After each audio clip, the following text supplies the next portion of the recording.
فاذکروا اسم اللہ علیہا صواف، پس نام لو اللہ کا ان پر، انہیں کھڑا کر کے، صف بستہ کر کے۔ اب یہاں پر صف کا ذکر آیا ہے، سیدھا اور صف کے اندر کھڑا کر کے ان کو نہر کرنا۔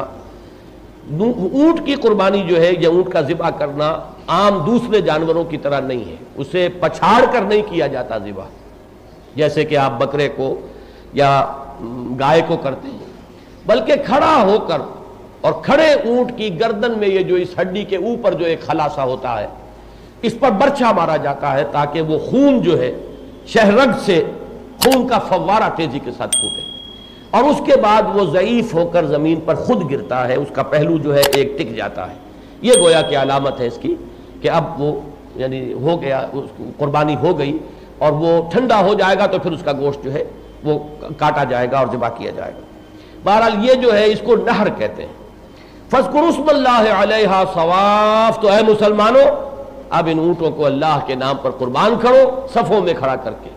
اور سیدھا رخ کعبے کی طرف رخ کر کے۔ اس میں وہ واقعہ میں نے پہلے بھی آپ کو سنایا ہے کہ اس آیت سے گزرتے ہوئے سیرت کا وہ واقعہ لامحالہ نگاہوں کے سامنے آ جاتا ہے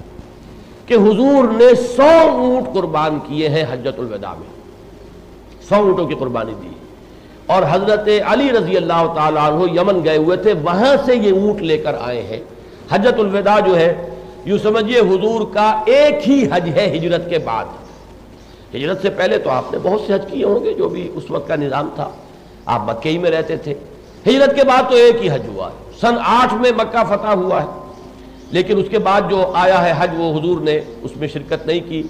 اور اس میں انتظام بھی مشرکین ہی کے ہاتھ میں رہنے دیا تھا، یہ حکمت آپ نے استعمال کی ہے۔ اس کے بعد سن 9 کا حج آیا تو حضور اس میں بھی تشریف نہیں لے گئے، حضرت ابو بکر کو امیر الحج بنا کر آپ نے بھیجا، قافلہ مدینے سے گیا۔ پھر یہ جو سن 10 کا حج آیا ہے یہ ہے حجۃ الوداع، اس کا آپ نے اعلان عام کرایا، اور بہت بڑا مجمع جو ہے اس وقت کے حساب سے 1,40,000 یا 1,24,000 مسلمانوں کا جمع ہو جانا جو ہے یہ بہت بڑی نفری ہے۔ آج بھی تو 30 لاکھ 20 لاکھ 25 لاکھ یہی تعداد رہتی ہے، میرا یہ خیال ہے کہ 28-30 تک میکسیمم گئی ہے، اب تو پھر کچھ تعداد گر گئی ہے، اور گری اس لیے کہ ریسٹرکشنز لگائی ہیں سعودی عرب کی حکومت نے، خاص طور پر جو وہاں پر جو لوگ ملازمت کے لیے دوسرے ملکوں کے آئے ہوئے ہیں، وہ جو ہر سال حج کے لیے آ جاتے تھے اور گند مچاتے تھے، اس میں کوئی شک نہیں، میں کوئی بلیم نہیں کرتا ہوں سعودی عرب کی حکومت کو اس پر بھی، یہ پابندی بہت صحیح لگائی ہے۔ وہ آتے تھے تو چونکہ وہیں موجود ہے، نہ کوئی فیس، نہ کوئی معلم کا کوئی ڈیرا لینا، سڑکوں کے اوپر ڈیرے لگا دینے، پھر وہیں پانی اور بہہ رہا ہے، گندگی۔ واقعہ یہ ہے کہ بہت اس سے صورتحال خراب تھی، اور حال تو اس درجے خراب ہو گیا تھا کہ میں نے اپنی آنکھوں سے دیکھا ہے اس قسم کے لوگوں کو، یہ گویا کہ ان کی ایک پکنک بن جاتی ہے، اور وہ عین عرفات کے میدان میں، خیمے میں عرفات کے میں نے دیکھا ہے لوگ تاش کھیل رہے بیٹھے ہوئے۔ تو یہ در حقیقت بہت ہی یوں سمجھیے کہ توہین اور اتنی بڑی ایک عبادت کا ایک استہزاء ہو رہا تھا، تو اس پر کچھ پابندی لگی ہے۔ تو میں تو اس کے لیے بھی میں سمجھتا ہوں کہ کوئی غلط بات نہیں ہوگی، سعودی عرب کی حکومت کی طرف سے اگر کوٹے مقرر ہو جائیں کہ ہر ملک کے لیے اتنا کوٹا ہے، تو وقت کی ضرورت ہوتی ہے، آخر وہ میدان بھی محدود ہے، مینا کی وادی بھی محدود ہے، بہت کچھ آس پاس کے پہاڑ کاٹ کاٹ کر اور اس کو چوڑا بھی کیا گیا ہے، لیکن پھر بھی ایک حد ہوتی ہے۔ وہ جو عقبہ کی وادی تھی جس میں کہ بیعت ہوئی تھی حضور سے پہلی، دونوں بیعتیں ہوئی ہیں، وہ وادی اب موجود نہیں رہی، اس لیے کہ وہ مینا کی وادی کے پیرلل ایک چھوٹی سی وادی تھی، جو درمیان میں ایک پہاڑ حائل تھا، وہ پہاڑ اب کاٹ دیا گیا مینا کی وادی کو وسیع کرنے کے لیے، تو وادی عقبہ بھی اسی میں انکارپوریٹ ہو چکی۔ اس سب کے باوجود جو ہے وہ ہجوم بے پناہ، تو اس اعتبار سے اب جو ہے تعداد کچھ کم ہے۔ بہرحال 20-25 لاکھ افراد اگر اب بھی ہے تو آپ اندازہ کیجئے کہ 1400 برس قبل، یہ چونکہ 1409 کا حج ہے تو اگلے سال 1400 ہو جائیں گے پورے اس حج کو، یہ ہجری سال جو چونکہ سن 10 کا وہ حج تھا، تو ابھی یوں سمجھیے کہ 1399 برس ہوئے ہیں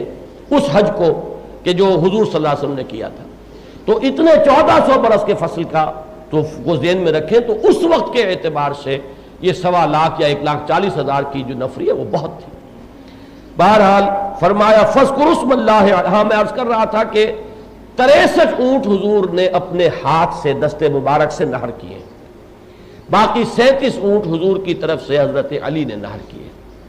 اس میں وہ واقعہ بھی آتا ہے کہ یہ سب ایک صف میں کھڑے ہوئے تھے، یہ اونٹ، اور حضور جو برچھوں سے نہر کر رہے تھے برچھے سے، تو ایک اونٹ کے بعد دوسرا خود آگے بڑھ کر اپنی گردن پیش کرتا تھا۔ اب یہ بات لوگوں کی سمجھ میں نہیں آئے گی، جیسے کہ مولانا روم نے فرمایا ہے کہ فلسفی کو منکر حنانہ است، از خواص انبیاء بیگانہ است۔ وہ جو واقعہ ہے حنانہ کا، وہ بھی شاید بہت سے حضرات کے علم میں نہ ہو، بہت مشہور واقعہ ہے کہ حضور صلی اللہ علیہ وسلم جب تک کہ مسجد نبوی میں ممبر نہیں بنا تھا تو کھجور کا ایک تنا تھا،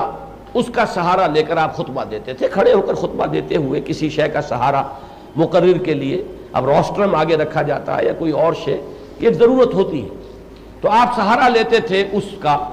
کو جو کھجور کا ایک تنا تھا خشک۔ اب جب حاضری بڑھ گئی، تعداد زیادہ ہو گئی، تو ضرورت محسوس ہوئی کہ زمین پر کھڑے ہو کر خطبہ دیا جائے، تو وہ لوگ جو ہے پورے طور پر نہیں دیکھ پاتے حضور کو، تو تب یہ ممبر کی پھر جو ہے ایجاد ہوئی ہے۔ تو جب ممبر بنا کر رکھا گیا ہے اور حضور نے پہلی مرتبہ ممبر پر کھڑے ہو کر جب آپ خطبہ دیا ہے، تو اس کھجور کے تنے میں سے ایسی آواز آئی ہے جیسے کوئی بچہ بلک بلک کر رو رہا ہو، اسی لیے اس کو ستون حنانہ کہتے ہیں۔ اور اب بھی جو ستون بنے ہوئے ہیں وہ پتھر کے، ان میں سے وہ جگہ جو ہے ستون حنانہ کی وہ معین ہے، وہ ستون حنانہ اب بھی کہلاتا ہے۔ حنین کہتے ہیں کسی بچے کے رونے کو، بلک بلک کے رونے کو، تو وہ حنانہ۔ اب ظاہر بات ہے کہ عام آدمی جو ہے مادہ پرست، جس کا ایمان ہی مادے پر اور مادی قوانین پر ہے، وہ تو کہے کیسے ممکن ہے کھجور کا تنا، اس میں کہاں سے احساس آ گیا، پھر سوکھا ہوا، چلیے ایک درخت سرسبز ہے تو اس میں ہم بھی مانتے ہیں کہ جان ہوتی ہے، کوئی حس بھی ہوتی ہے، لیکن یہ کہ ایک خشک تنے کے اندر کہاں سے آ جائے گا شعور۔ لیکن یہ واقعہ ہے مولانا روم نے انہی لوگوں پر تبصرہ کیا ہے کہ فلسفی کو منکر حنانہ است۔ یہ فلسفی جو ہے، یہ فلسفی اس زمانے میں کہلاتے تھے جو یہ مادیین اور مادہ پرست تھے، کہ یہ جو انکار کرتا ہے اس واقعے کا، حنانہ کے واقعے کا، از خواص انبیاء بیگانہ است، اصل میں یہ انبیاء کے جو خواص ہیں ان سے بیگانہ، یہ عام لوگوں پر قیاس کر رہا ہے معاملے کو، حالانکہ معاملہ نبی کا ہے، نبی کا معاملہ، اور نبی کے لیے اللہ تعالیٰ جس طریقے سے معاملہ کرتا ہے۔ حضرت داؤد علیہ السلام کی مناجات اور حمد میں پرندے شامل ہو جایا کرتے تھے، اور پہاڑ وجد میں آتے تھے اور وہ بھی ان کے ساتھ جو ہے حمد کے ترانوں میں شریک ہوتے تھے، تو یہ خواص انبیاء ہیں۔ تو فلسفی کو منکر حنانہ است، از خواص انبیاء بیگانہ است۔